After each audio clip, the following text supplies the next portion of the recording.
et Sony présente une conférence parfaite, une conférence historique pour eux qui va leur permettre d'avoir tous les yeux de l'industrie sur leur machine. Très malin, très américain, très très fort.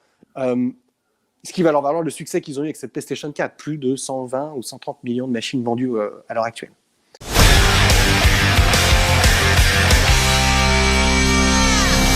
Bonsoir les amis, soyez les bienvenus pour ce nouvel épisode de la série Game 2021, un nouveau concept d'émission consacré à l'univers des jeux vidéo. Troisième épisode ce soir. Après l'univers familial de Nintendo la semaine dernière, on va plonger au cœur de la technologie avec les mastodontes Sony et Microsoft, de la première PlayStation en 1994 au casque de réalité virtuelle aujourd'hui. Que nous réserve l'univers des jeux vidéo dans le futur? Pour y répondre, j'accueille notre spécialiste en la matière, Nicolas Augusto.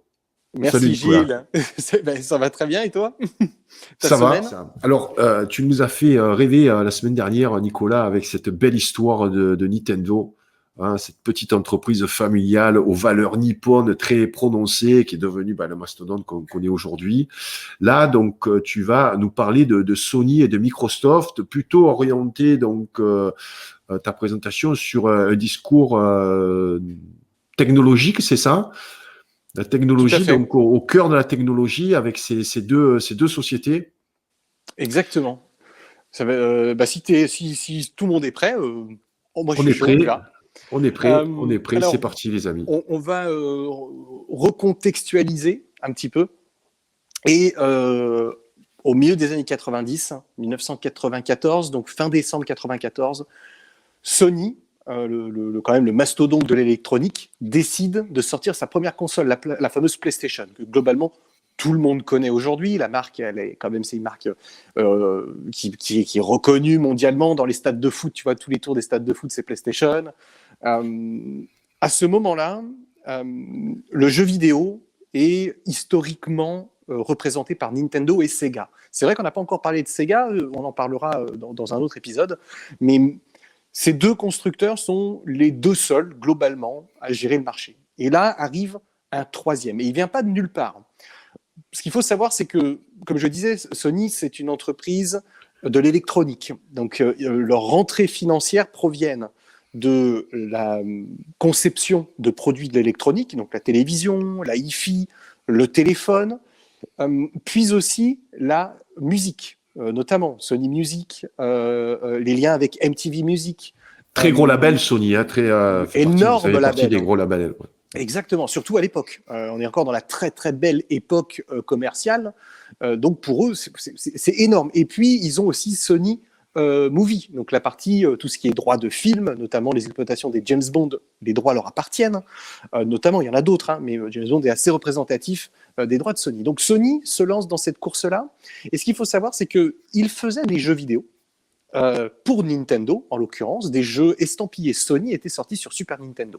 Donc Sony ne commence pas, je dirais, sans absolument aucune connaissance du milieu, mais elles sont toutes sommes très sommaires dans l'absolu. Cependant, leur compétence, on va dire, dans le domaine de l'électronique va leur permettre de concevoir la première PlayStation. Alors, je ne vais pas rentrer dans trop de détails non plus, mais ce qu'il faut savoir, c'est que le créateur de la PlayStation, ça n'a absolument rien à voir avec l'arborescence de Sony Japan. C'est un employé de chez Sony, qui d'ailleurs a travaillé chez Nintendo avant, en partie, va imaginer une console qui s'appellera la PlayStation.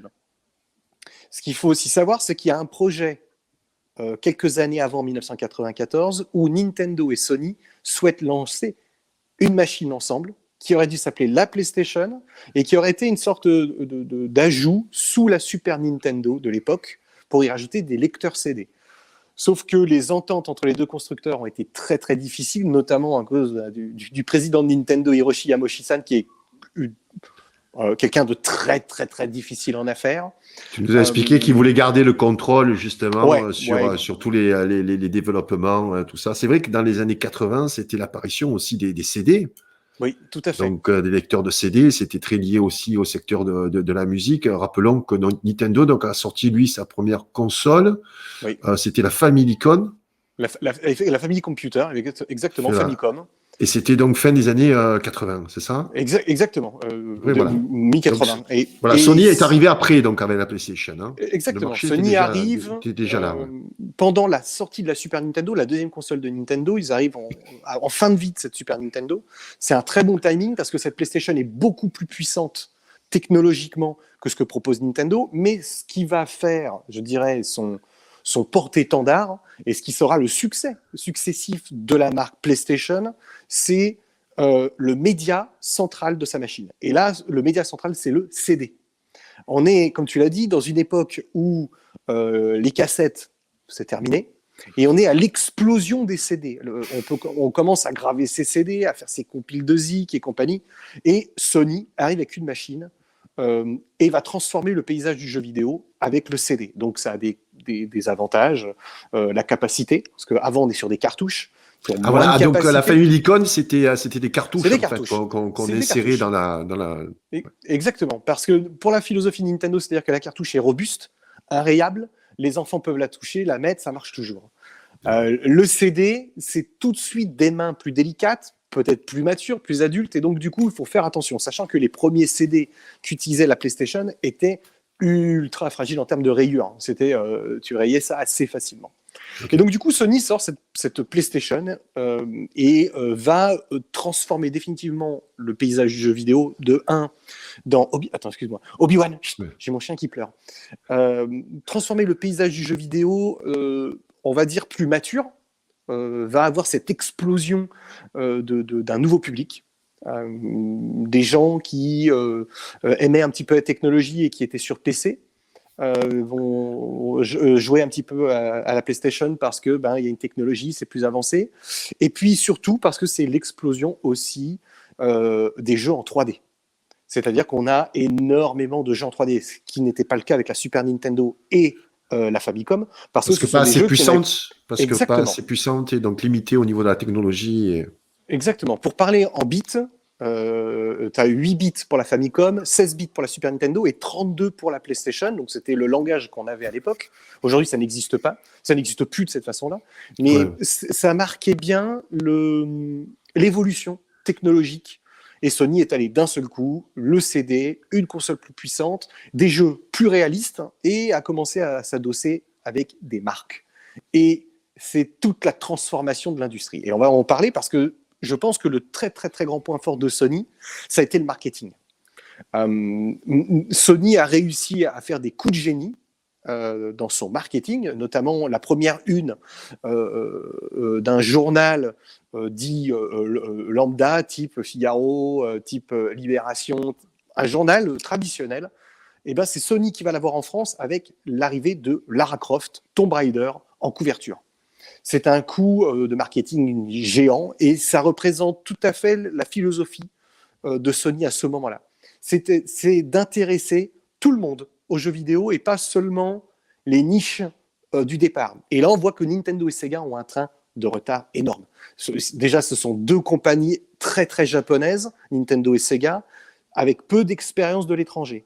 Sony, c'est une compagnie japonaise, mais avec une grande expérience quand même à l'international. Parce que, comme je disais tout à l'heure, elle a ses ramifications avec la musique, avec le cinéma, elle a des industries partout, elle fait fabriquer partout. Elle connaît bien donc le marché américain. Mais parle-moi de Tomb Raider, en fait. C'est une création de Sony ou Tomb Raider, c'était un personnage qui existait déjà? Non, non plus. C'est ni une création de Sony, ni un personnage qui existait déjà. Ça va être vraiment la force de Sony à ce moment-là, c'est que beaucoup de studios dans le monde vont commencer à percevoir que le jeu vidéo peut être vraiment un business. Il y a quelque chose, il y a vraiment, on va pouvoir créer des choses, et puis en plus, ça va commencer à devenir vraiment rentable. Parce que Avant, pour les Super Nintendo et les consoles de Mega Drive de chez Sega, par exemple, ce sont des éditeurs historiques qui sont rentables. Nintendo, Namco, Capcom, Konami, des gros, en fait, qui sont rentables.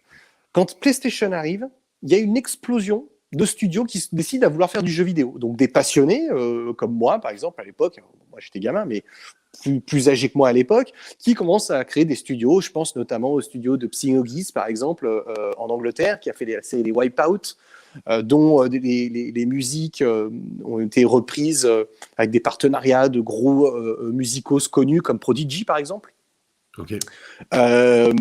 Et Sony va capter cette synergie qui provient du monde de la musique, qui provient du monde du sport, qui provient Du du monde cinéma du aussi, cinéma. 80. Exactement. Et émerge un personnage, effectivement, une femme, qui est Lara Croft, qui sort des studios d'Eidos. Je crois que c'est Toby Gard, si je ne dis pas de bêtises, le créateur de Tomb Raider. Et voilà, et c'est un Indiana Jones, entre guillemets, version femme, avec sa propre mythologie, son propre univers, et va éclore vraiment ce personnage féminin. C'est assez une première, parce qu'on n'avait pas trop de personnages féminins avant. C'était quand même essentiellement des mascottes. Donc Mario est une mascotte, Sonic est une mascotte. On avait plus des personnages enfantins ou créatifs. Sony arrive avec des personnages qui sortent tout droit du cinéma. Et ça fait une sorte de wow effect, en fait, pour la plupart des joueurs. Dire waouh, putain, c'est assez incroyable. En fait, on a un réalisme qui, grâce à cette 3D, grâce à ces musiques, parce que le CD permet un encodage plus précis, plus agréable. On peut mettre plus de place, et va émerger comme ça des jeux très forts. Donc Tomb Raider, je pense à une autre série culte qui fête ses 25 ans cette semaine, qui est la saga Resident Evil.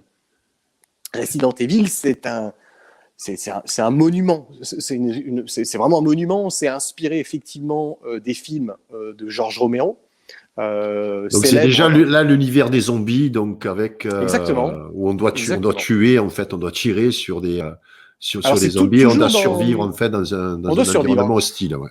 Exactement, mais avec un scénario, différents protagonistes, une sorte de Cluedo, parce qu'on se retrouve dans ce manoir enfermé avec différents personnages. Effectivement, il y a des zombies un peu partout. On se demande qu'est-ce qui s'est passé. Donc, c'est une attaque bactériologique. On commence à voir en fait des scénarios émerger du cinéma dans le jeu vidéo. Et Resident Evil marque très, très, très clairement ce changement de paradigme. Et un gros changement par rapport à ce que tu nous as raconté par rapport à Nintendo, qui faisait des jeux plutôt pour la famille. Là, je suppose que c'était pour plus adultes, en tout cas des choses un petit peu plus, je dirais, violentes. Exactement, les ados, les adultes, parce qu'on n'est pas encore dans un PEGI. Le PEGI, c'est l'organisme de notation de l'industrie. On n'est pas encore dans quelque chose de si développé, on ne sait pas encore trop comment ça va fonctionner, les enfants. Bon. Après, il y a le bon sens, hein, Resident Evil, il y a du sang, des morts, des flingues, donc je ne donne pas ça à tes enfants. Mais c'est pas, le média est encore est en ébullition, réfléchit. Comment on va s'y prendre? Parce que là, c'est un nouveau marché qui arrive, et Sony en est vraiment le créateur de ce marché. C'est indéniable. Après, il y a vraiment un troisième truc qui est quand même très fort, qui existait avec la Super Nintendo et la Mega Drive, mais c'est le sport. Et c'est là où Sony va vraiment exceller, même encore aujourd'hui, avec les licences de sport, les FIFA, les Madden, les Formula One, les Verali. Tout ce qui touche au sport, Sony va le maîtriser très très fortement et va créer vraiment une communauté autour de ça. D'ailleurs, c'est pas pour rien que la marque PlayStation va aller très rapidement dans les stades de foot. Ouais, se montrer comme ça dans les stades avec un marketing très fort, avec une présence publicitaire, avec on commence c'est les prémices un peu du e-sport. Hein, on en parlera de cette évolution vers le e-sport aujourd'hui. Tout à fait, qui est vraiment phénoménal. Qui est phénoménal maintenant, c'est vrai. Ça l'était pas il y a encore 5-10 ans, mais aujourd'hui, c'est vraiment il y a une grosse influence. Donc Sony est de ce nouveau constructeur, et face à Sony, Nintendo sort une console qui est la Nintendo 64 et va péniblement s'en sortir. Ils sont pris de court. Nintendo s'entête à vouloir continuer avec des cartouches, alors que le Sony est passer au CD. Sega passe lui aussi au CD avec sa Sega Saturn. Mais Sony a un train d'avance. Et il est lié aux facteurs que je viens d'évoquer, qui sont sociétaux, business et compagnie, mais aussi à la volonté des clients d'avoir du nouveau. On est tous là attirés vers le nouveau. Quand Apple annonce son iPhone au début des années 2000, on est tous attirés effectivement par cette originalité, ce nouveau produit. Après, surtout que là, on est au balbutiement, Bien de, sûr. de ce marché phénoménal qui est le marché des jeux vidéo. Hein. C'est les 10 premières années, quoi. Exactement. Alors, j'ai pas les chiffres exactement en tête, mais ce qu'il faut savoir, c'est que une NES, donc la Famicom, va se vendre dans les 60-70 millions d'exemplaires dans le monde. La Super Nintendo va se vendre dans les 60 à peu près. Les Game Boy à côté cartonnent, vendent à 80-90 millions d'exemplaires. Nintendo a toujours deux plateformes. C'est ce qui va toujours leur permettre de maintenir le truc. Sony, avec sa première PlayStation, va faire plus de 100 millions. Ouais. Voilà, tout de suite, le bulldozer.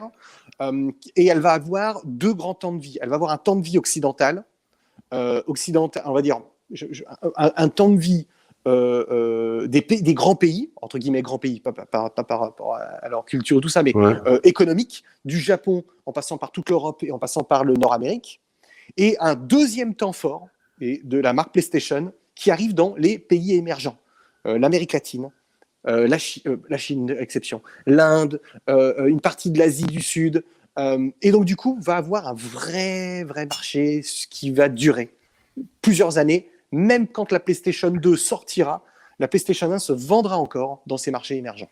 Ce que Nintendo et Sega n'ont jamais imaginé un instant, en fait.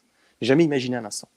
Sony, ils ont cette faculté, cette force extraordinaire d'être une entreprise internationale et donc d'avoir des connexions partout. Pour la petite anecdote, Ken Kutaragi, le concepteur de la PlayStation, de la console, ne trouve aucun soutien au Japon pour plusieurs raisons.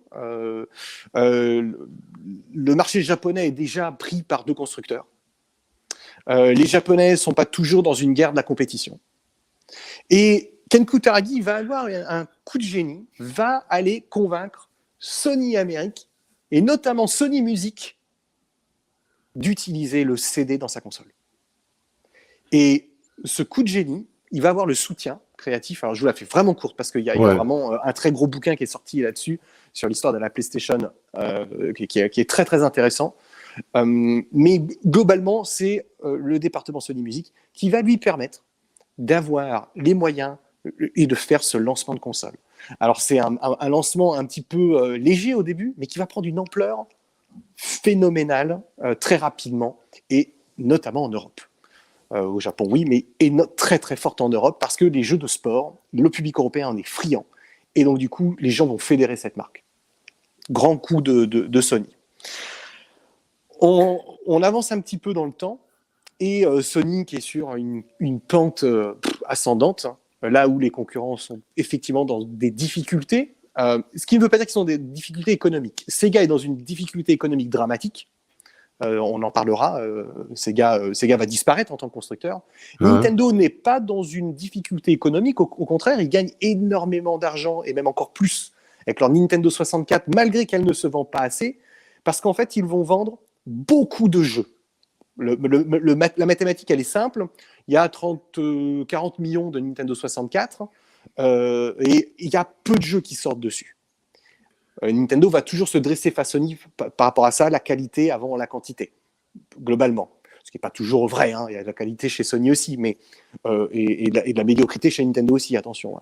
Hein. Mais ce que je veux dire, c'est que l'idée, c'est que Nintendo sorte peu de jeux, et donc du coup, peu de jeux, tout le monde les achète. Donc on voit arriver des premiers jeux à se vendre à 7, 8, 10 millions, ce qui n'était pas vraiment le cas avant, en fait. On était plutôt dans les 4 millions et demi, et c'était vraiment un énorme succès. Et en parallèle, Nintendo a Pokémon, ce que je vous ai évoqué dans le live précédent, qui lui permet de, au final, pas réellement regarder ce que fait Sony dans l'absolu. Il regarde, mais en tout cas, il ne s'en inspire pas. Sony est dans une position confortable et arrive le temps d'annoncer une remplaçante à cette première PlayStation qui a vu émerger des licences comme Tekken, Soul Calibur, Gran Turismo, FIFA, Tomb Raider, Little Big Planet notamment, et beaucoup d'autres licences, les fameux Final Fantasy 7, 8, 9, qui sortiront sur cette PlayStation feront des cartons, parce qu'à la base, ils devaient sortir chez Nintendo, et le président s'est froissé aussi avec les créateurs de Final Fantasy, parce que c'est pas un tendre, hein. Le patron de Nintendo à l'époque est vraiment pas un tendre. Et donc, du coup, les gars de Final Fantasy disent non, on peut pas bosser avec lui, il est un peu schizo, il est vraiment hardcore. Et donc, du coup, vont travailler avec Sony. Et là, Sony Japan comprend tout le truc et prend le relais. Et là, Sony réinternalise à mort sa communication très japonaise. Et ils vont recentrer, avec la PlayStation 2 qui arrivera après, une vraie console japonaise, vraiment très très console japonaise, et qui va réitérer le succès de la première PlayStation, mais même en mieux, ils vont dépasser les presque 140 ou 150 millions d'exemplaires sur cette PlayStation 2.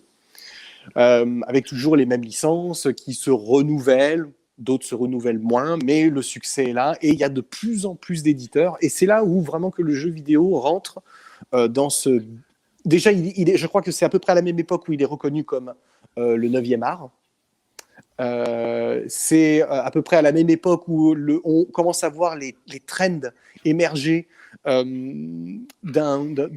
regard de l'industrie du cinéma et de la musique, que le jeu vidéo va prendre le dessus. C'est à peu près à cette époque-là où on commence à voir ces perspectives. Et puis, il se professionnalise. Je dirais que moi, le jeu vidéo arrête le dev garage à peu près en 2002-2004. Il s'arrête. Et je vais vous raconter. Et là, ça devient vraiment donc une industrie avec quelque chose qui est structuré. De plus en plus, je pense, d'offres, de gens qui se spécialisent là-dedans, parce que qui dit, je dirais, argent à la clé, dit moyens, je pense, qui se mettent en place. Je te coupe dans ton développement. Il y a quelqu'un, c'est Romuald, qui voudrait avoir le titre du livre. Est-ce que tu l'as en tête, le titre du livre sur la PlayStation? L'histoire de la PlayStation. Voilà. C'est l'histoire de la PlayStation. Je crois que ça a été édité chez Sœur d'édition ou Pixel Love. À voir. Ok, mais l'histoire de la PlayStation. Ouais, c'est un très beau livre qui a été traduit en français, et parce que c'est un livre anglais, mais c'est très très bien. Il y a plein de mecs de l'industrie qui ont participé au truc. C'est vraiment intéressant quand on a envie d'en savoir un petit peu plus sur l'industrie. C'est pas mal. Ok. Donc, ce marché se structure, s'industrialise.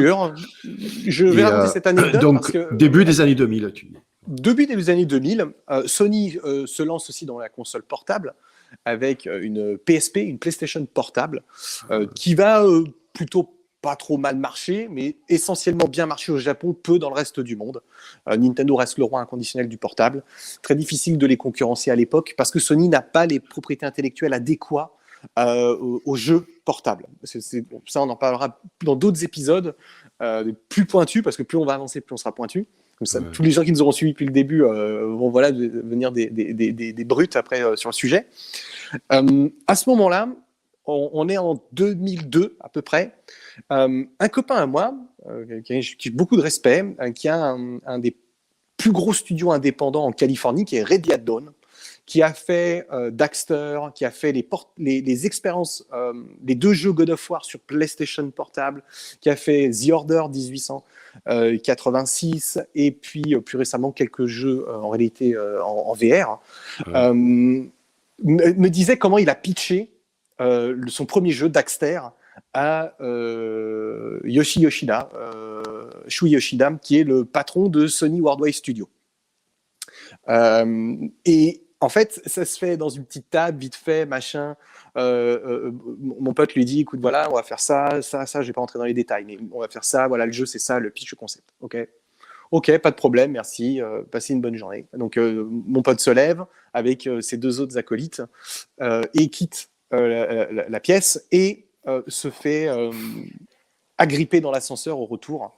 Et son projet est greenlighté comme ça.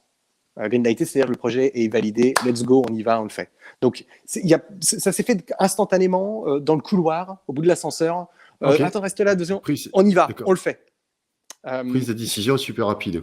Exactement. Ce qui n'existe absolument plus aujourd'hui. Ça n'existe pas. C'est du fantasme, ça n'existe pas dans plus aucune industrie. Le cinéma était comme ça, la musique était comme ça, le jeu vidéo était comme ça. Aujourd'hui, plus aucune de ces industries n'a ce modèle-là. On est dans un modèle aujourd'hui économique d'establishment très carré et compagnie.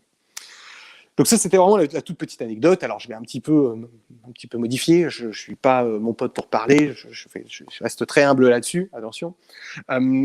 Et Sony est dans cette situation où toute son industrie, il va falloir la professionnaliser. Et ils vont aller encore plus loin dans ce marketing. Donc le marketing du sport, toujours. Les célébrités vont endosser aussi la marque PlayStation. Elle va briller en dehors des circuits traditionnels de la presse spécialisée du jeu vidéo. C'est ça la grande différence. C'est que Nintendo et Sega sont encore bloqués dans la presse, donc c'est-à-dire qu'ils ne communiquent qu'avec la presse spécialisée, donc du coup qu'avec le public spécialisé. Et Sony va aller dans les grandes surfaces, dans les rayons des grandes surfaces, sur les plateaux télé, à Roland-Garros, prendre Agassi ici, prendre Schumacher ici. Globalement, c'est ce que Sony va faire avec sa licence. C'est le sport qui leur a ouvert en fait ces portes-là en fait. Hein.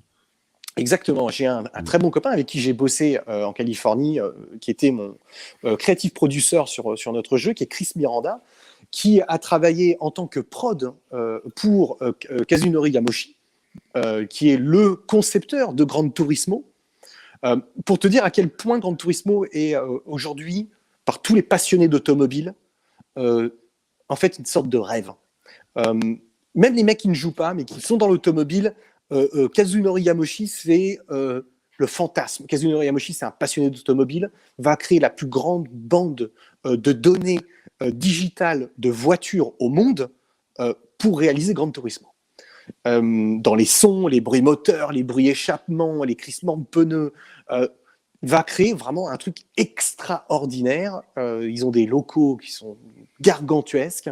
Pour te dire, plusieurs marques font des voitures sur mesure pour Kazunori Yamoshi, pour que ces voitures soient intégrées dans le jeu. Parce que les marques ont aussi compris leur intérêt. Porsche, par exemple, Citroën va faire cette voiture du futur, cette grosse voiture blanche. Je crois qu'il y a eu 3 ou 4 exemplaires. Ils en font une pour Kazunori Yamoshi. Elle est pour lui. Donc il a un garage avec des dizaines et des dizaines de bagnoles.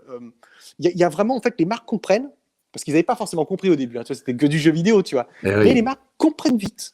Le réalisme aussi. Donc, exactement. Le réalisme, la 3D apportée au réalisme. Tout de suite, une Porsche, c'est une Porsche, quoi. Tu vois, c'est pas le bouilli de pixels de la Super Nintendo de l'époque. Là, tout de suite, la Porsche, elle est reconnaissable. Et là, les malins du marketing de ces marques-là se disent putain, mais c'est un super placement produit. Et qui est en plus pas légiféré, parce qu'on n'est pas du tout dans... et on n'est toujours pas dans le jeu vidéo d'ailleurs, très très peu, même si ça va changer. Mais il y a encore toute une zone d'ombre là-dessus. Hein. Tu vas en télévision, un placement produit, c'est chaud. Tu te fais sucrer un CNC, c'est compliqué, très compliqué. Pour l'avoir expérimenté, c'est très compliqué comme histoire. Pas aux États-Unis d'ailleurs, mais en France c'est compliqué. Donc Sony est dans cette dynamique et ça ne s'arrête pas. La machine elle cartonne, les jeux cartonnent, et derrière la concurrence rame. Et là arrive début des années 2000 un autre concurrent. Parce que Sega vient de fermer ses usines de conception de consoles, qui était sa dernière console, qui était la Dreamcast, pour annoncer « je ne serai plus que éditeur ». Donc en fait, tu as deux différences. Constructeur, Nintendo, Sony, Microsoft, qui fabriquent leurs machines, puis font des jeux dessus, issus de leur propre studio créatif. Okay, et Sega était là-dedans. Sauf que Sega dit, bon, nous, on s'en sort pas, on arrête les consoles, on ne fait plus que des jeux et l'arcade, qui continue à marcher au Japon. Donc Sega, assez malin, se dit, voilà, au lieu de sortir que nos jeux Sega, Sonic, Shenmue, Phantasy Star Online et compagnie, que sur nos consoles, on va les sortir chez Nintendo, chez Sony et chez Microsoft. Donc du coup, ils vont trouver un équilibre comme ça en tant qu'éditeur, pour survivre. Et forcément, ils sont que deux. Il n'y a plus que Nintendo et Sony à ce moment-là. Ce qui devait arriver, arriva. Il y a un troisième concurrent qui arrive. Et c'est pas un des moindres parce que c'est le plus gros c'est le gros mastodonte Microsoft. Donc, roi de l'informatique et des systèmes d'exploitation. Donc, c'est notre ami Bill Gates. Notre ami Bill Gates, qui n'est pas réellement intégré à la conception de la Xbox. Hein. Pas vraiment, même quasiment pas en fait. Hein. C'est un département annexe qui va élaborer cette machine basée sur effectivement Windows, une architecture plus PC. Parce que si on parle un peu de technique, les PlayStation 2, PlayStation 1 et les Nintendo 64 ou Dreamcast, pas Dreamcast, sont des consoles qui ont une architecture console. C'est très particulier, c'est pas très unifié, c'est encore l'héritage du garage. Entre guillemets, je simplifie.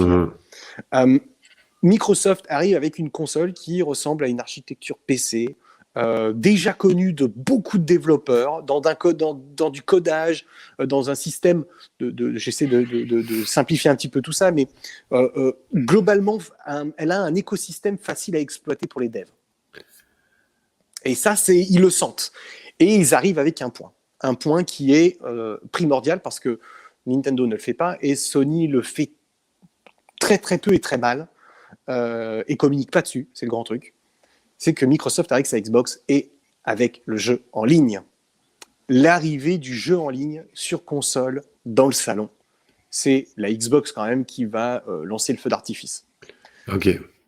Parce qu'ils sont habitués au réseau, voilà, c'est le début aussi de l'Internet, hein, il faut le rappeler. Exactement. Ça commence à se démocratiser et comme eux sont issus, je suppose, de l'informatique, ils sont plus propension à proposer ce type de technologie, quoi. Le jeu en ligne. Donc ça a commencé dans ces années-là, donc avec l'arrivée de Microsoft. Exactement, Microsoft est là, balance le truc. Alors, je dis pas, il y a eu un petit peu d'Internet avant, hein. Même à l'époque de la Famicom, il y avait des expériences Internet exclusivement au Japon, mais il n'y avait pas une communication, une architecture de console pensée pour réellement faire du jeu en ligne. Et la Xbox lance ça avec un service en ligne, qui sont de balbutiements par rapport à aujourd'hui, bien évidemment, mais c'est leur ligne de communication. Et à côté de ça, ils lancent un jeu, un vrai gros jeu, un mastodonte qui va leur permettre de gagner le marché américain. Tout de suite, hein, ils arrivent en dernière position. Avec leur première console, ils seront en deuxième. PlayStation, Xbox et Nintendo. Et aux États-Unis, ils cassent vraiment le truc très fort avec Halo. Qui va séduire le public américain, qui est que ce personnage ex-Marines avec une sorte d'armure qui est dans un monde qui est plutôt chouette. Hein. C'est plutôt chouette. Moi, j'ai toujours trouvé très intéressant ce qu'il faisait avec Halo. Avec cette fin du monde, ce fameux Halo dans l'espace. Il y a vraiment un univers propre à ce jeu. Les créateurs ont été très, très, très forts. C'est copié de nulle part, et ils arrivent tout de suite à trouver leur identité. Et ça, c'est vraiment la chose la plus difficile, c'est de trouver une identité quand tu es un constructeur, en fait, et que tu n'es pas connu. Et il ne faut pas oublier qu'à l'époque, même encore maintenant, Microsoft ne sont pas dans les petits papiers de tout le monde. Les gens sont un peu comme ça avec le Windows, avec le service Windows. Ouais, pas très politique, ouais. Une image pas très fiable. Non, exactement. Il y a une image très patriotique américaine. D'ailleurs, on va le voir tout de suite. Le Japon dit non à la Xbox. Hein. Microsoft ne marchera jamais, même encore aujourd'hui, jamais au Japon. Jamais. C'est impossible. Il y a un patriotisme très fort. Niet. Aux États-Unis, la Xbox a eu cet effet patriotique avec sa première Xbox, puis sa Xbox 360. On va en glisser tout doucement vers cette génération de consoles, mais ça perdurera pas. Hein. Aujourd'hui, Microsoft est dans une position qui n'est pas des plus confortables non plus, malgré qu'il soit américain. Je parle bien du marché américain. Donc, on est vraiment dans un chamboulement total. Pour asseoir leur position, Microsoft, en fait, vont démontrer tout de suite leur puissance financière. Parce que c'est ce que tout le monde se dit, hein, c'est que Microsoft, c'est pas Sony, c'est pas Nintendo. Ils ont unlimited cash. ils ont des ramifications dans le monde entier, des architectures, des infrastructures technologiques partout. Et tout de suite, ils vont racheter un studio. Alors, c'est vrai qu'on n'en a pas encore parlé, mais ce qui fait le succès des consoles, bien évidemment, il y a les constructeurs, ce que je suis en train de vous évoquer, mais il y a les studios qui leur appartiennent, ce qu'on appelle les first party. Chez Sony, je vous ai évoqué le studio de Gran Turismo, qui s'appelle Polyphony Digital, qui est un studio qui leur appartient. Sony a énormément investi dedans pour créer Gran Turismo. C'est du cash illimité en investissement pour pouvoir créer une vitrine, notamment dans ce cas-là, de l'automobile. Ils l'ont fait avec Naughty Dogs, Sony toujours, avec les jeux comme Uncharted, The Last of Us, qui leur appartiennent. Chez Nintendo, Nintendo communique un tout petit peu moins sur ses first party, parce que Nintendo les englobe sous la licence Nintendo. Mais ils en ont aussi qui vont leur produire de nombreux jeux aussi. Et à l'époque, ils ont un studio qui s'appelle Rareware, qui est un studio emblématique, qui va sortir beaucoup de jeux à l'époque de la 64, la console que je disais tout à l'heure, une console qui a eu du mal face à la concurrence, mais qui a eu des jeux extraordinairement bien notés. C'est-à-dire la qualité, elle était vraiment au rendez-vous. Pour moi, ça reste ma console préférée de par la qualité des productions qui sont sorties. Et il y avait un studio qui était rattaché à ça, c'était Rare. Et Rare a sorti des jeux comme les Donkey Kong, comme le fameux GoldenEye, l'adaptation cinématographique du James Bond, qui a été globalement la première fois dans l'histoire du jeu vidéo où une adaptation d'un produit du cinéma était un succès qualitatif et économique. C'était la première fois. Avant, c'était toujours une opportunité pour faire de la thune rapide et pas chère. C'est-à-dire que tu achetais les droits d'un film, ils faisaient un jeu vite fait, et ils savaient qu'ils allaient vendre, parce que c'était les droits du film. Là, Nintendo chapote avec Rare, GoldenEye, il va faire un carton, qui est encore dans le top 10 des jeux les plus appréciés au monde. Ce jeu a vraiment marqué parce qu'il a transformé aussi les types de jeux. Mais ça, on en parlera ultérieurement. Là, je vous fais vraiment une picture de très loin pour nous resserrer à travers les épisodes. Donc, Microsoft rentre dans la course et annonce racheter le studio de Rare. Nintendo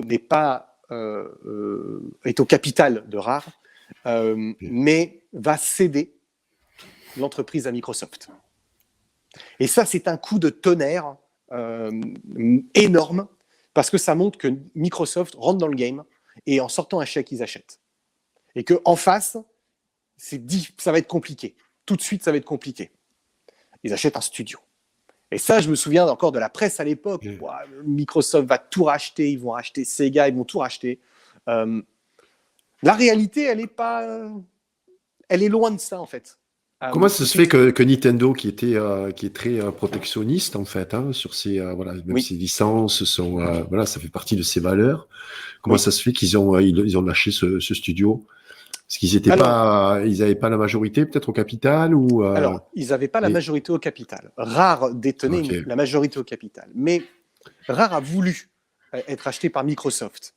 Et en fait, ce qu'on a appris avec les années, quand les langues se sont déliées, parce que c'est toujours dans le secret, c'est compliqué, ce qu'on a appris, c'est que les développements de chez Rare étaient de plus en plus chaotiques en interne. Beaucoup de gars ont commencé à quitter Rare en interne. Donc les têtes pensantes, les têtes créatrices, je pense notamment à Tim et Chris Stamper, les deux frangins qui ont fondé le studio, ou Martin Hollis, le game director de GoldenEye, entre autres, ont quitté Rare.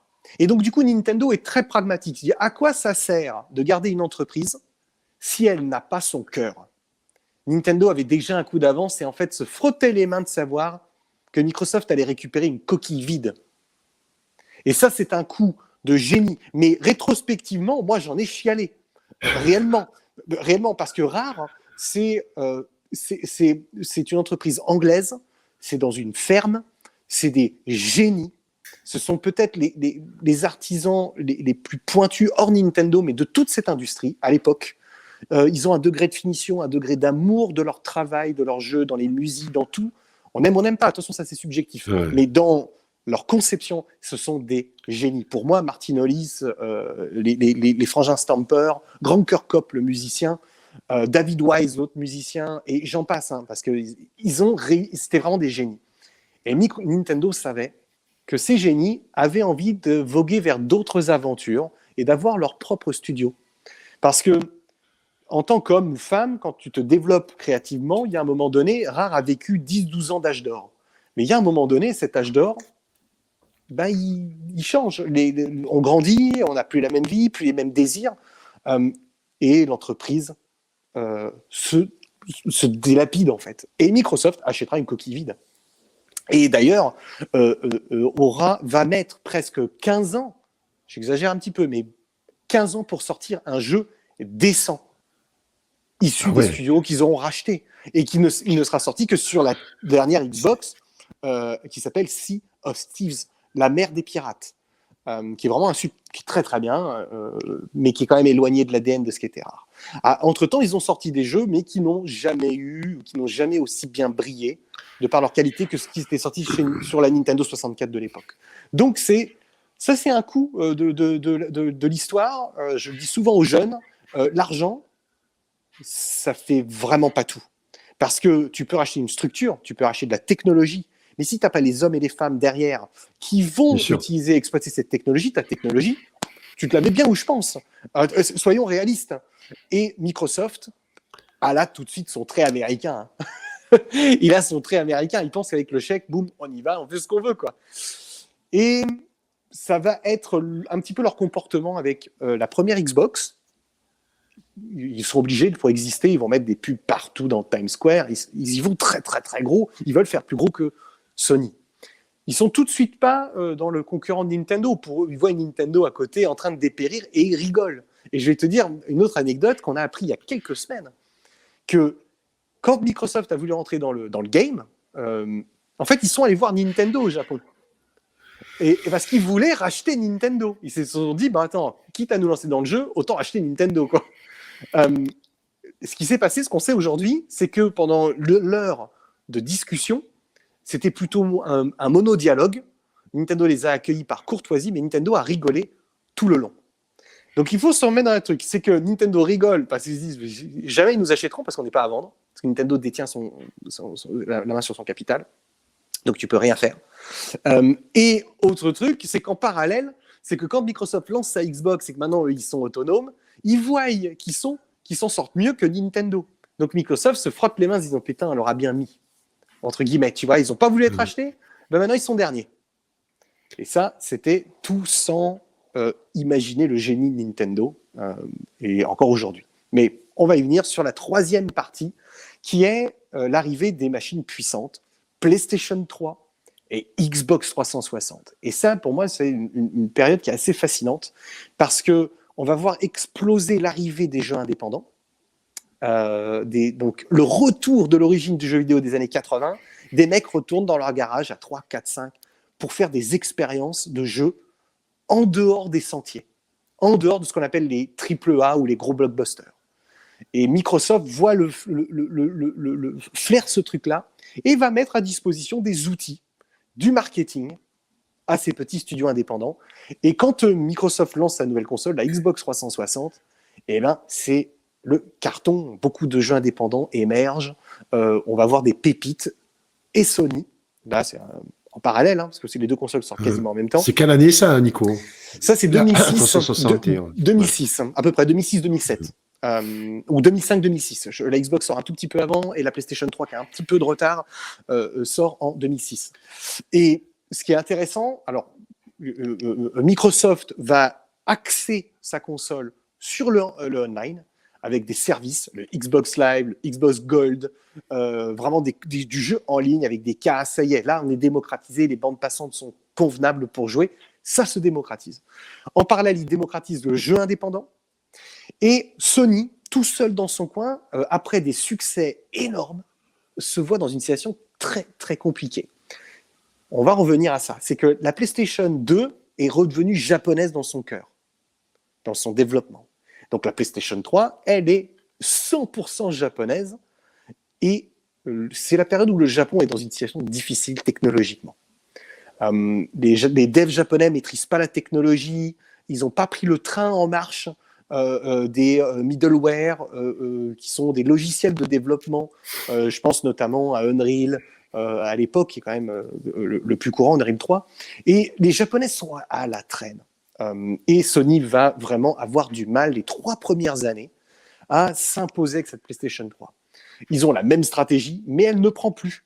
Parce que Microsoft est là et Microsoft a pris un relais, une dynamique, et sent peut-être un petit peu plus ce que veulent les gens, de la connectivité, de l'Internet, ce genre de choses. Et Sony prend le pari aussi du Blu-ray. Comme à chaque fois, PlayStation 1 CD, PlayStation 2 DVD, PlayStation 3 Blu-ray. Et Sony, dans son histoire, ils ont démocratisé à l'échelle du monde le CD, c'est eux, personne d'autre, et le DVD, c'est eux, personne d'autre. Grâce à leur console, en fait. Ouais, c'est toujours une surenchère technologique, en fait. Et le Blu-ray, en fait, ça a été aussi parallèlement, c'était des films hein, qui étaient édités aussi en Blu-ray. Et donc, les consoles pouvaient être aussi des lecteurs de Blu-ray. Il y a Cléergus qui nous dit il ne faut pas oublier les PC, Nicolas, ça reste plus puissant que les consoles. Oui, c'est quoi, je dirais, la position justement des PC dans ce marché? Pareil, on pourrait en parler 1 heure. C'est un marché que je connais un petit peu moins, mais qui est un marché en marge, en fait, qui a toujours existé depuis l'arrivée des consoles. Il y a toujours eu des gens qui jouaient sur Amstrad ou Commodore, et puis sur PC, que sur les consoles que tu branches dans ton salon. C'est un marché un peu séparé. Et ce marché PC va commencer à s'approcher, et le marché console s'approche avec l'arrivée de Microsoft, en fait, c'est ce que je disais. Microsoft va approcher, et en fait, les joueurs PC vont s'acheter des Xbox. Parce qu'à l'époque, la différence technologique, elle est toujours à l'avantage du PC, hein, c'est sûr, le PC est plus puissant, mais la Xbox va avoir une chance énorme, c'est-à-dire d'avoir une capacité d'exploitation de sa machine par les éditeurs qui fait qu'on va avoir des expériences magnifiques, et je pense notamment à Gears of War, qui était un très très très gros jeu de Microsoft, une de leurs exclusivités, qui va exploser. Et donc du coup, les joueurs PC se disent « Putain, merde, mais moi aussi je veux jouer à ces jeux-là maintenant. Donc je suis obligé d'acheter une console. » Et ils achèteront une Xbox à ce moment-là. Donc c'est toute une stratégie. Microsoft sait plus ou moins comment s'y prendre. Encore une fois, à l'américaine, c'est toujours du court terme. Parce qu'aujourd'hui, c'est dur, mais c'est du court terme à l'époque et ça va leur être favorable. Donc je disais, Sony sont dans une galère, le Blu-ray, ça prend pas, ça va mettre trop de temps à prendre, ils n'y arrivent pas, ils rament.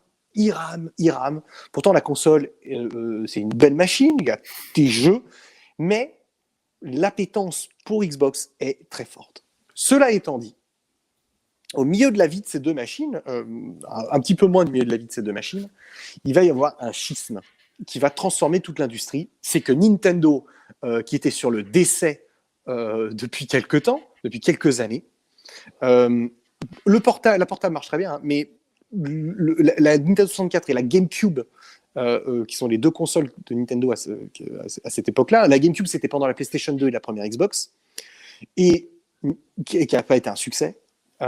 Nintendo est dans une situation qui est compliquée et ils doivent se réinventer. Et en fait, ils ne vont pas se réinventer, ils vont simplement retourner à leurs origines, qui est l'utilisation des technologies désuètes. Et le nouveau président de Nintendo, Satoru Iwata, que j'ai évoqué déjà dans le live précédent, prend le relais sur Hiroshi Yamauchi.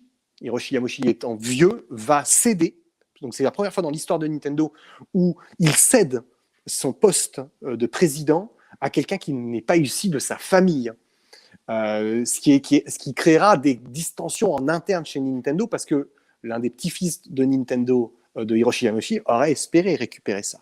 Mais Hiroshi est sans pitié, va mettre à la tête celui qui a le potentiel de retrouver le Nintendo d'avant. Et Satoru Iwata, comme je vous disais, c'est un gamer dans son cœur, un programmeur dans sa tête et un businessman sur sa carte. C'est vraiment sa philosophie et il va très rapidement sortir cette nouvelle console qui est la Nintendo Wii, qui va créer une explosion. Et elle arrive au milieu de ces deux consoles. Je pense que c'est vraiment une ère où le jeu vidéo a vraiment, vraiment marché. Encore aujourd'hui, bien heureusement, ça marche même encore mieux, mais ça a été très, très fort. Et là, le marché s'est élargi d'une façon qu'on n'aurait pas imaginé. Parce que cette Nintendo Wii amène le motion gaming, donc le jeu avec les mouvements. Et donc va amener un nouveau public en fait. Il dit putain c'est génial. Moi j'ai vu pour la première fois mon père toucher une manette pour aller jouer au golf. Il dit putain je peux m'entraîner au swing, c'est pas mal. Ouais, il y avait des C'est vachement programmes bien. de fitness aussi, je me souviens, Ouais. de trucs. Ouais. Bah, Nintendo sort son programme de fitness qui est un bulldozer qui est Wii Fit, qui va être un bulldozer, mais je crois que c'est 25 ou 30 millions de ce jeu qui vont être vendus, ce qui n'était jamais arrivé à l'industrie avant, même chez Sony, même chez Microsoft. Jamais on a vendu plus de 10 millions, au cas exceptionnel, de jeux. Par le passé. Là, on commence à dépasser les 15, 20, 25, 30, 35, 40 millions pour certains jeux. Je pense notamment à Mario Kart, qui va créer une réputation dans le monde entier. Et Nintendo sort en parallèle une Nintendo DS avec ses doubles écrans tactiles. Et ils font le même bingo avec 150 millions de machines vendues et plus de 100 millions de Wii vendus. Donc Nintendo remonte comme ça, tout le monde se dit c'est pas possible, ils font la une de fortune, ils font la une de tout, et ils disent putain c'est pas possible. Et là Microsoft et Sony se disent putain, on a peut-être raté quelque chose en fait. Et là les deux constructeurs vont aussi rentrer dans la course du motion gaming. PlayStation va intégrer des manettes à reconnaissance de mouvement et Microsoft va intégrer ce qu'ils appellent le Kinect, qui est une sorte de caméra qui nous reconnaît dans le salon pour pouvoir se déplacer, jouer, faire de la peinture, faire des trucs. Ça n'aura absolument pas le même succès, bien évidemment, que Nintendo, parce que ce sera des options rajoutées. Je te coupe, Nicolas, en t'écoutant Oui, depuis le début, en fait, j'ai l'impression que, en fait, c'est toujours le premier qui gagne. Celui qui sort quelque chose, non? C'est un peu la politique donc du jeu, bon, sauf erreur stratégique, mais en fait, c'est vraiment l'enjeu, c'est d'arriver le premier sur le marché. Exactement. Avec une nouveauté, et toujours, là j'en reviens aussi par rapport aux émissions précédentes, cette sensation de jeu. Exactement. Voilà. Donc tu me dis, voilà, le fait de bouger, ben, ça amène vraiment une nouveauté dans ce milieu-là. Exactement, tu as une nouvelle dimension, les gens commencent à faire autre chose. Et c'est fort. Et en ce même moment, on a le jeu mobile sur téléphone qui arrive. Avec iPhone, c'est la même période. Et d'un seul coup, le marché du jeu vidéo qui était de l'ordre de 250-300 millions de consoles passe à plus d'un milliard. Avec les téléphones. Avec les téléphones. Et c'est l'explosion. Tout est une vraie explosion à ce moment-là. Et tout se transforme. C'est assez fascinant. Je pense que dans quelques années, quand il y aura des vrais historiens de ça, tu vois, peut-être que je ferai un bouquin là-dessus, j'en sais rien. Mais il y a vraiment quand la technologie, la connaissance, les changements culturels s'opèrent, il y a effectivement une émergence de création. Et on est vraiment dans un bel esprit créatif à ce moment-là. Je trouve que c'est un très bel esprit créatif qu'on a perdu dans une certaine mesure aujourd'hui, pour retourner dans quelque chose de plus maîtrisé, plus hollywoodien, plus maîtrisé, notamment de la part de Sony Microsoft. Donc là, on glisse. Sony terminera convenablement sa PlayStation 3. Elle aura quand même bien marché au final. Elle arrivera quasiment à égalité, ou même peut-être un peu plus que la Xbox 360. C'est kiff-kiff. Mais elle n'aura pas eu la même réputation. Voilà. En termes de vente, c'est kiff-kiff. Arrive la Wii, la fin de la vie de la Wii. Et ça, c'est l'effondrement à nouveau pour Nintendo. Ils connaissent un haut, mais ils connaissent un bas. Nintendo teste le marché, donc en allant chercher des nouveaux joueurs, tu découvres aussi la versatilité de ces nouveaux joueurs. Comment on fait? Comment on s'y prend? Et Nintendo, au lieu de vouloir faire de la technologie, va essayer de comprendre comment faire aimer aux gens Mario, comment faire aimer aux gens Donkey Kong, comment faire aimer aux gens Zelda, Mario Kart, Wii Fit, ces univers. Et ça va être leur réflexion à ce moment-là. Satoru Iwata a vraiment cette réflexion d'essayer de trouver, plus que la console, faire aimer les propriétés intellectuelles. Parce que c'est avec ça que tu as un affect, en fait. Ce que les concurrents ne vont pas vraiment faire à ce moment-là, et même encore maintenant, c'est difficile pour eux. Sony annonce la remplaçante de la PlayStation 3, et là, opère un changement définitif chez Sony, la migration de la création Sony Japan vers Sony of America. La PlayStation 4 est une console américaine, elle n'a que le nom de japonais, d'origine, Sony. C'est une console faite par Mark Cerny notamment, avec des équipes américaines, pensées à l'américaine, pensées par les studios comme Naughty Dogs, les studios qui appartiennent à Sony. Et c'est parti. Sony a compris que pour eux, la voix est américaine, comme celle de Microsoft. Bon, parce qu'après, ils ont leur industrie du film, de la musique, ils vont définitivement aller sur ce marché-là. Et Sony va connaître un succès fulgurant avec cette PlayStation 4. Tout de suite, elle marche très fort parce que Microsoft fait une tentative avec sa Xbox One, qui est la concurrente à la PlayStation 4, qui va être très mal comprise par la presse spécialisée et par les joueurs. Je me souviens d'un E3. L'E3, c'est le plus grand convention center, c'est à Los Angeles, dans le downtown, là où tous les ans, c'est la messe du jeu vidéo.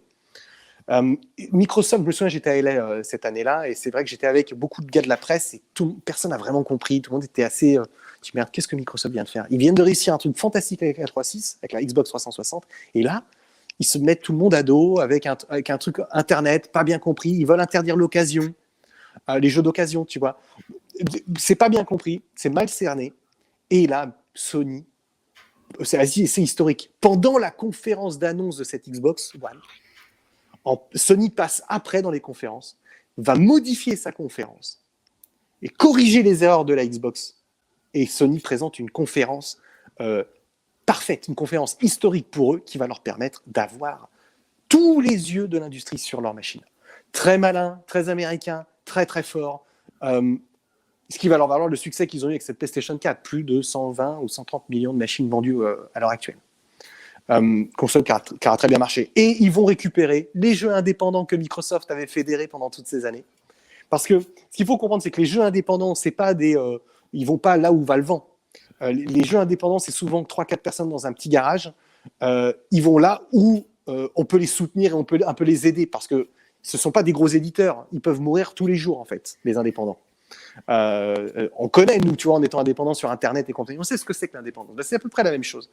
Et donc, du coup, Sony va voir les taux de pourcentage de royalties à la baisse pour faire venir ces indépendants. Et c'est de la money, tu vois ce que je veux dire? Là, on est dans de la money. Et moi, je le dis à ce moment-là, je me souviendrai toujours de cette conversation, je dis, à terme, Sony et Microsoft se sont trompés. C'est pas la money qui va aller vraiment, ça va les aider, mais c'est pas que ça. Parce que s'il y a que la money, à chaque génération, les éditeurs vont aller d'un autre à un autre. Ils vont naviguer là où l'offre est la meilleure. Exactement. En fait. Et c'est pas comme ça que tu stabilises un écosystème. Bon, Sony cartonne et Xbox, Microsoft s'enfonce dans les méandres avec sa pauvre Xbox One, les pauvres. Nintendo sort en parallèle une autre console qui est la Nintendo Wii U, qui sera le plus gros échec commercial de Nintendo. Ils vendront que 13 millions de consoles. Tu nous as dit qu'elle était mal comprise. Ultra mal comprise. En fait, ils vont faire les mêmes erreurs de communication. Et ils espèrent, en gardant le mot oui, continuer à faire ce qu'ils avaient fait avec la Wii. Et en fait, ça prend pas. Et ce qu'on apprendra après, c'est que Satoru Iwata expérimente beaucoup et pense que de temps en temps, il faut des échecs pour mieux comprendre. Alors rétrospectivement, c'est toujours facile de dire ça, mais Nintendo ne perd toujours pas d'argent. C'est la grande force de Nintendo. Là où Sony et Microsoft, dans toutes ces années que je viens de vous dépeindre, ils ont perdu de l'argent. Ils ont gagné, mais ils en ont perdu. Nintendo n'a jamais perdu d'argent. Jamais. Parce qu'ils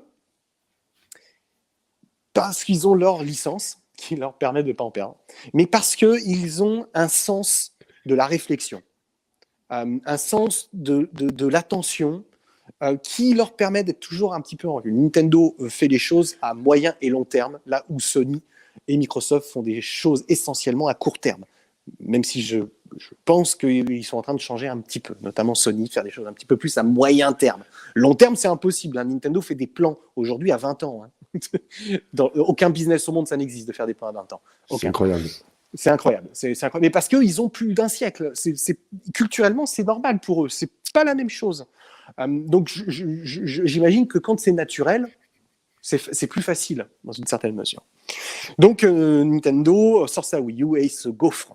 Et là, ils vont pas trop attendre longtemps et ils vont ressortir une machine qui est une machine qui va fusionner tous les talents de toutes les consoles qu'ils ont faites précédemment, qui s'appelle la Nintendo Switch, qui est la console Nintendo actuelle.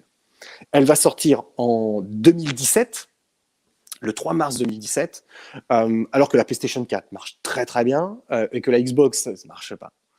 Et Nintendo fait toujours le même pari, pas de course à la technologie, une expérience de jeu, et là, ils vont effectivement transformer, en fait, trouver le socle de ce qu'ils sont en tant que constructeurs avec cette machine. Et aujourd'hui, elle est la machine la plus vendue, la plus rapidement, depuis son lancement, toutes machines confondues.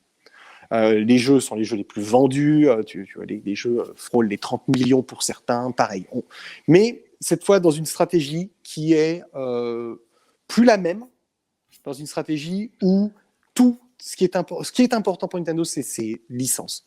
Comme on disait, Mario, Zelda et compagnie. Sony marche très bien, ils ont la technologie pour eux, ils ont intégré la 4K dans leur console, c'est le relais de ce qu'était le Blu-ray avec la PlayStation 3, Ouais. c'est le nouveau fer de lance technologique, une image incroyable, c'est magnifique, avec des jeux encore plus blockbusters, des jeux qui dépassent les 300, 350, 500 millions de dollars de budget. Tu vois ce que je veux dire? Là, 500 millions de dollars de budget pour développer un jeu. Pour certains, par exemple, je pense à Destiny, par exemple, un jeu qui a coûté une fortune, 500 millions.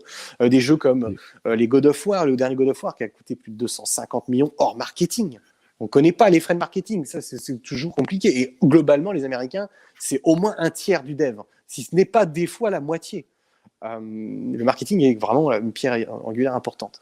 GTA 5 qui a été un budget stratosphérique, je ne connais pas le montant, mais on a au-delà des 250-300 millions de dollars sur le budget de GTA. Donc plus rien n'arrête l'industrie. L'industrie s'achète les compositeurs du cinéma, s'achète les réalisateurs du cinéma.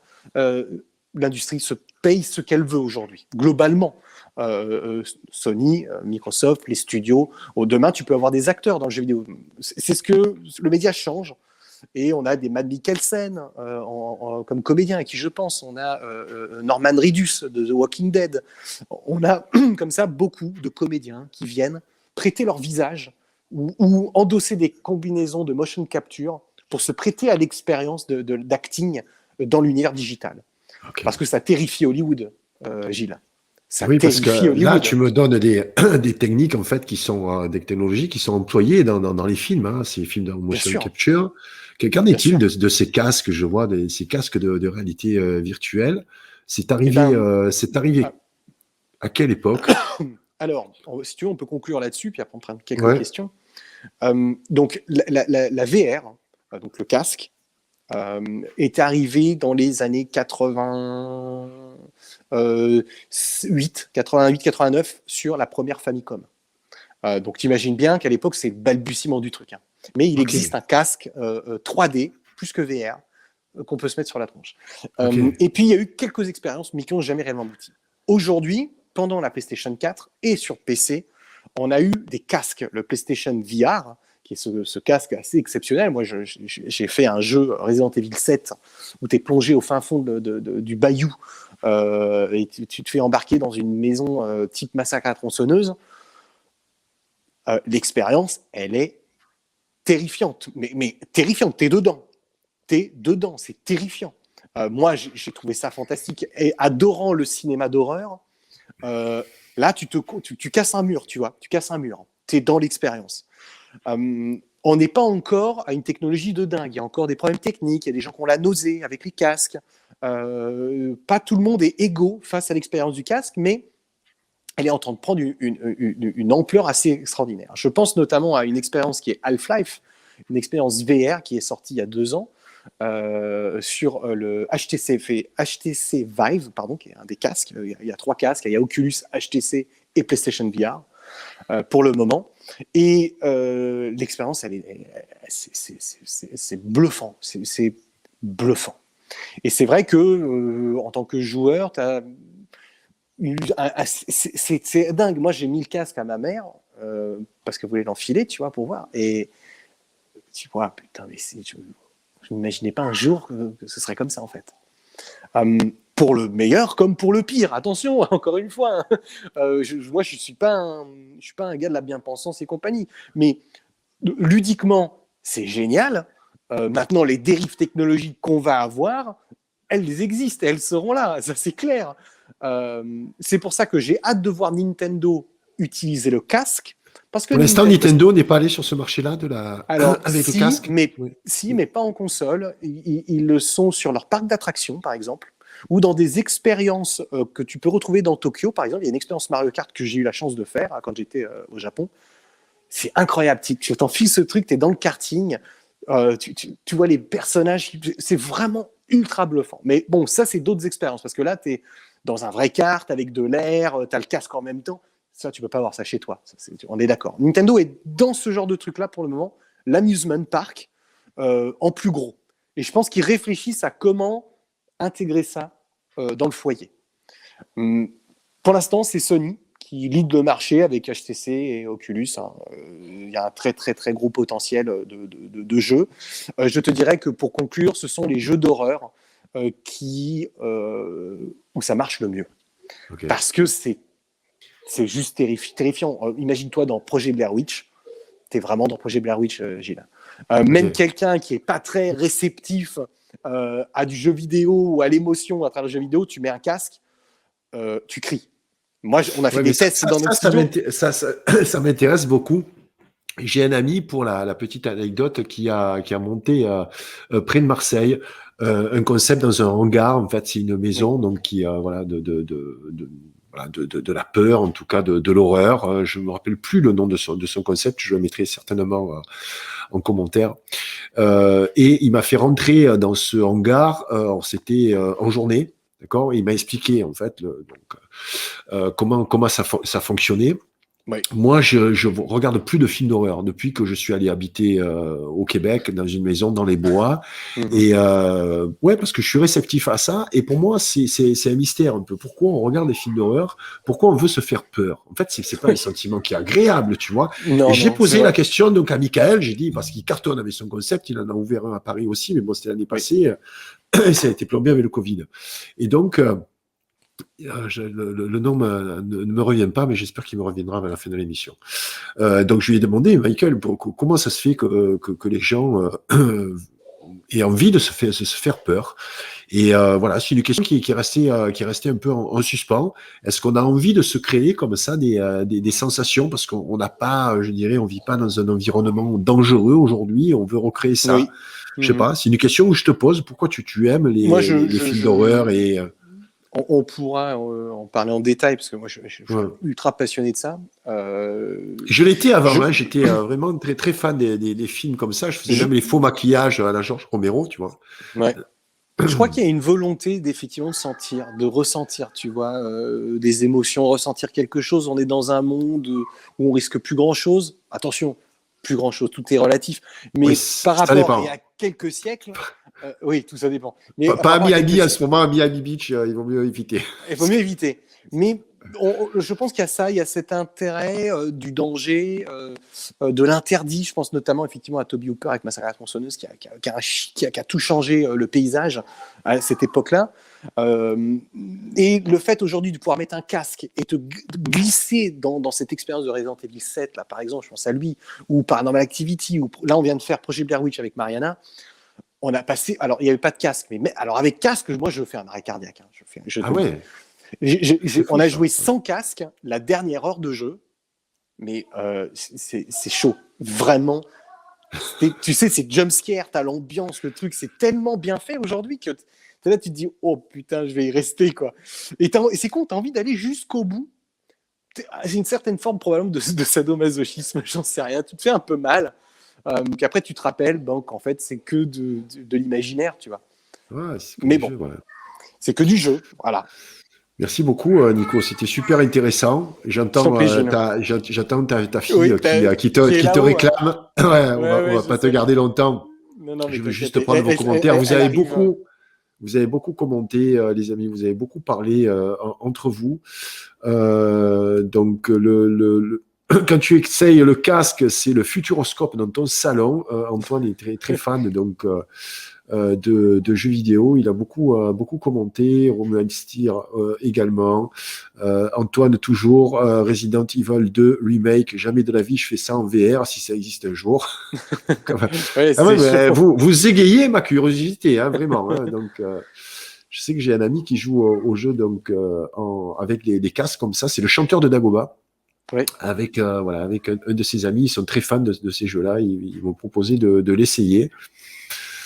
Peut-être. Je vous fais une story hein, si j'essaye ça. Ce sera la première fois. On veut voir ça, Gilles. On veut voir ça. Voilà. J'ai vu passer une question concernant la PlayStation 5. Elle est sortie ou elle va sortir? Qu'est-ce que tu en penses, ton avis? Ouais. Bon, alors c'est un peu court. Elle est sortie au mois de novembre. Le lancement est très compliqué dans la situation dans laquelle on est tous. C'est-à-dire qu'il y a des problèmes de livraison sur les composants, il y a des problèmes de stock, c'est difficile de les vendre en boutique. Et il y a aussi un manque de jeux aussi sur la console, ça c'est vrai. Donc tout ça, les lancements de cette dernière Xbox et de cette dernière PlayStation sont pour le moment très mitigés. Je pense que les vrais lancements de ces machines auront lieu en fin d'année de cette année.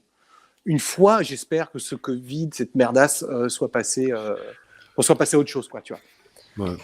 J'imagine, je l'espère pour eux. Hein. Bon, après, voilà, c'est que une partie de la réponse parce que c'est trop récent pour pouvoir en débattre. On parlera peut-être un petit peu plus tard. Qu'est-ce qui nous attend la semaine prochaine, Nicolas, pour le 4e épisode? Eh bien, justement, c'est ce que j'ai oublié. Je voulais regarder avant et j'ai oublié de regarder. Attends, je vais. Tu l'as? Non, mais je vais. Ouais, je l'ai. J'ai toujours regardé.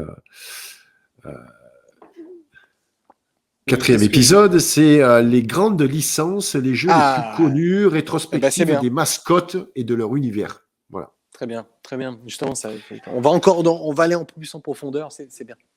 C'est top. J'espère en tout cas que ça a plu à tout le monde. Écoute, merci. En tout cas, ça a plu à ceux qui ont participé au direct. Je pense que ça a plu également à ceux qui regardent en replay. Tous les commentaires sont positifs. On a mis le premier épisode en public. Le deuxième, on va le mettre certainement demain. Voilà, les amis, merci beaucoup d'avoir participé avec nous. On vous donne rendez-vous la semaine prochaine.